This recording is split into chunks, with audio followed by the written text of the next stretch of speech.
సరఫరాల ఆహారం వినియోగదారుల వ్యవహారాల శాఖ మంత్రివర్యులు శ్రీ నాదెండ్ల మనోహర్ గారికి మనస్ఫూర్తిగా వారికి ఆహ్వానం పలుకుతున్నాం. మనోహర్ గారు జనసేన పార్టీ కష్టం వచ్చినా నష్టం వచ్చినా ఇబ్బందులు పడ్డా ఒక వెన్నుదన్నులాగా నిలబడిన నాయకులేదు. అలాగే రాష్ట్రం ప్రజానికం కష్టాల్లో ఉంటే ఏ సమస్యనైనా సరే ముందుండి నాకు వెన్నంటే ఉండి నాకు ధైర్యం ఇచ్చిన మనోహర్ గారికి మరో మనస్ఫూర్తిగా ఈ వేడుకకి హాజరైనందుకు మనస్ఫూర్తిగా వారికి ధన్యవాదాలు తెలుపుకున్నాను.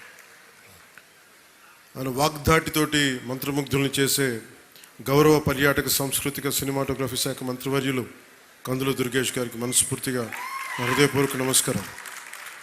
వారిని ఒకటే అడిగాను, మన ఈ పిఠాపురం మన పీఠికాపురం ఒక షోకేస్గా ఉండాలి. పర్యాటక శాఖ కంటే చాలా తక్కువ వ్యవధిలో దాదాపు ₹1 కోటి ఖర్చు పెట్టి ఇవన్నీ ఆర్గనైజ్ చేసినందుకు మనస్ఫూర్తిగా వారికి నా ధన్యవాదాలు. అలాగే ఆనం రామనారాయణ రెడ్డి గారు గౌరవ దేవాదాయ మరియు ధర్మాదాయ శాఖ మంత్రివర్యులు, వారికి కూడా రావాల్సి ఉంది. ఆయనకున్న పరిస్థితుల్లో రాలేకపోయారు. వారికి కూడా ముందు ఆమోదం తెలిపినందుకు రాలేకపోయాను పైన పర్లేదు, కానీ వారికి మనస్ఫూర్తిగా నా హృదయపూర్వక నమస్కారం. పిఠాపురంలో నేను లేకపోయినా, ఎక్కువ రోజులు లేకపోయినా కానీ నా తరపున పనిచేస్తున్న పార్టీ తరపున ఉంటున్న గౌరవ శాసనమండలి సభ్యులు ప్రభుత్వ శ్రీ పిడుగు హరిప్రసాద్ గారికి మనస్ఫూర్తిగా నా నమస్కారాలు. జిల్లా ఇన్ఛార్జ్ కలెక్టర్ గారు శ్రీ అపూర్వ భరత్ గారికి, గౌరవ శాసనసభ్యులు కాకినాడ రూరల్ శ్రీ పంతం నానాజీ గారికి, చైర్మన్ ఏపీ రాష్ట్ర policing housing corporation Shiva Srinivas గారికి, మీ అందరికీ కేకేగా తెలిసిన శివ శ్రీనివాస్ గారికి, చైర్మన్ జిల్లా కేంద్ర సహకార బ్యాంక్ శ్రీ తుమ్మల బాబు గారికి, పిఠాపురం మాజీ శాసనసభ్యులు తెలుగుదేశం నాయకులు శ్రీ ఎస్విఎస్ఎన్ వర్మ గారికి, చైర్మన్ పౌర సరఫరాల కార్పొరేషన్ శ్రీ తోట సుధీర్ గారికి, ఆంధ్రప్రదేశ్ జానపద సృజనాత్మక కళల అకాడమీ చైర్మన్ శ్రీ వి గంగులయ్య గారికి, మన శ్రీ కర్రి పద్మశ్రీ గారు ఎమ్మెల్సీ గారికి, చైర్మన్ పిఠాపురం వ్యవసాయ మార్కెట్ కమిటీ శ్రీమతి వాకపల్లి దేవి గారికి,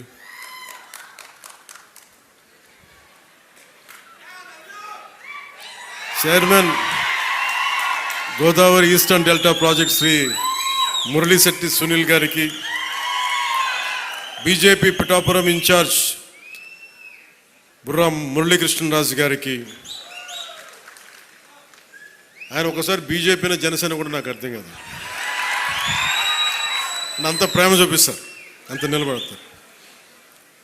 సో వారికి నా మనస్ఫూర్తిగా నమస్కారాలు. నేను చాలామందిని ఆహ్వానించాను.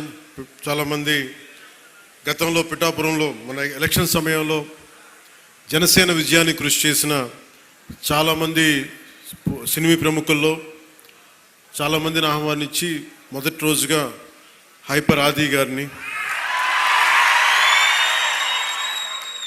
తన మాట బాగుంటుంది కదా,